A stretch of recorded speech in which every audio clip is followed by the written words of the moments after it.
Welcome to Hope Everyday 365, my series that turns life's challenges into stepping stones towards growth and inspiration.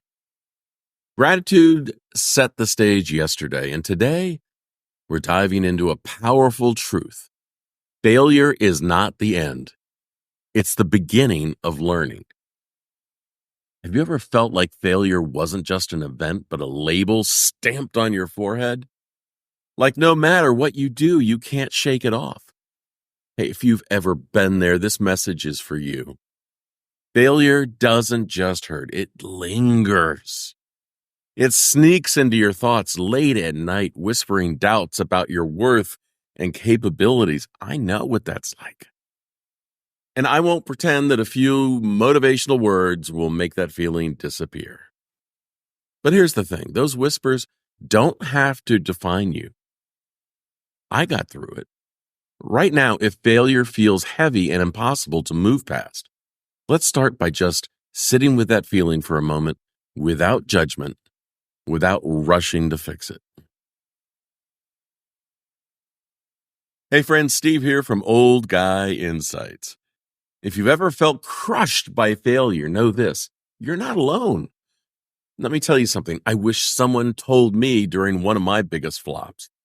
It's okay to feel frustrated, embarrassed, or even angry. Those feelings are normal, and sometimes we just need to sit with them for a little while before we're ready to move forward, and that's okay. But there's something important to remember. Failure might feel like a dead end right now, but it's really just a detour towards something better. Trust me. You don't have to see the whole path yet. You just have to know that the road doesn't stop here. Think of failure like a storm. When it first hits, all you can see are the clouds and the wreckage it leaves behind. But the storm clears. And when it does, it often leaves behind something new, fresh ground, new opportunities, a clearer sky. But standing in the middle of that storm, it's hard to believe it will ever pass. That's why before we talk about learning from failure, we first have to give ourselves permission to just be in it for a little while. Thomas Edison once said, "I have not failed. I've just found 10,000 ways that won't work." But let's be honest, he probably didn't feel that way on failure 9,999. He probably doubted himself. He probably wanted to give up, and maybe that's where you are right now. If so, let's take a deep breath together.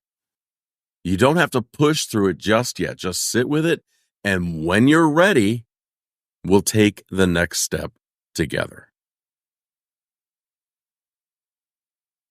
In my days as a search and rescue pilot and a first responder, I had to embrace failure. It literally kept me alive. Look, I have made my share of mistakes and errors in tough situations, but I couldn't forget them or ignore them after I landed. I'd find a quiet moment afterwards and intentionally recall what I could have done better on that flight, whether it was as a pilot or in communicating with the ground. Those failures were my best teachers. And you better believe there were times I realized that stupid mistake I made could have led to a tragic ending. I focused on making sure I didn't just push it under the rug and forget it, but instead asked myself, what can I learn from that to be better? Even the after-action reports I had to write for the fire department had a section on what could have been better and what we could all learn from it. Failure wasn't something to run from. It was something to study, dissect, and improve upon. Failure is your greatest teacher if you don't run away from it. Years ago, I launched a $100,000 advertising project for my company. I was sure it would succeed. You see where this is going? It didn't. I was embarrassed and thought I'd let everyone down. And for a long time, I couldn't see any lesson in that failure. It just felt like proof that I wasn't good enough. But looking back, I realized that failure taught me patience, adaptability, and humility. It wasn't the end of my story, even though it felt like it at the time. And here's another story that might surprise you. Have you ever heard of that cleaning product, Formula 409? It's that popular all-purpose cleaning product that you spray. But the name itself tells a story of persistence. Why 409? Because it took the inventor 409 attempts to perfect the formula. That's right. 408 tries ended in failure. Imagine how many times they could have given up, and maybe they did for a little while. Maybe they felt the weight of discouragement, just like we do. But when they were ready, they tried again, and eventually they got it right. And finally, there's a story I heard during my time at IBM. A sales rep lost a massive government bid, close to $1 million in profit. He thought the failure was so significant that he showed up in the CEO's office with his resignation letter in hand. Without even reading the letter, the CEO at the time asked, "What happened?" The sales rep explained every misstep and mistake, owning his part in the loss. And when he stood up to leave, the CEO handed back the envelope and said, "Why would I accept this when I've just invested $1 million in your education?" That's the power of reframing failure, not as proof that we're incapable, but as part of the messy, painful process of growth. If you're still stuck in the emotions of failure, that's okay. You don't need to rush to fix how you feel. No. But when you're ready, here's something to consider. One of my life mottos is, there is no sense wasting a perfectly good mistake. Maybe you're not ready to look for the lesson just yet, and that's fine.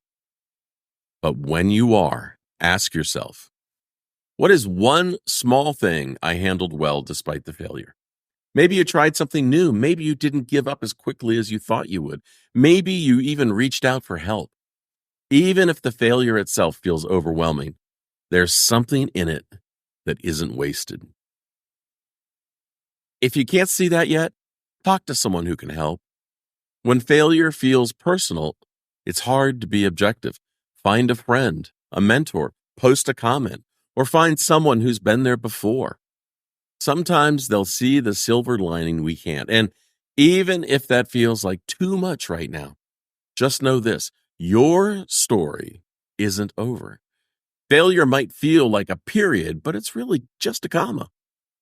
Take the time you need, and when you're ready, take the next step forward, one small step at a time.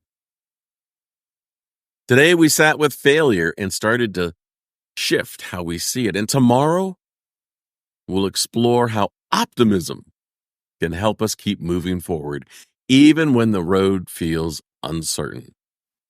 Hey, if this message gave you a little bit of hope, even a little bit, please like this video so more people can find it and get a little help. Subscribe to my channel, ring the notification bell to stay inspired. Share this with someone who needs a reminder that failure isn't a verdict. It's a lesson. Head on over to oldguyinsights.me. That's me. For more free resources on this topic to help you turn failure into growth. And most importantly, give yourself grace. You're not broken because you failed. You're just in the middle of your story. I'm sending you a big virtual hug. See ya.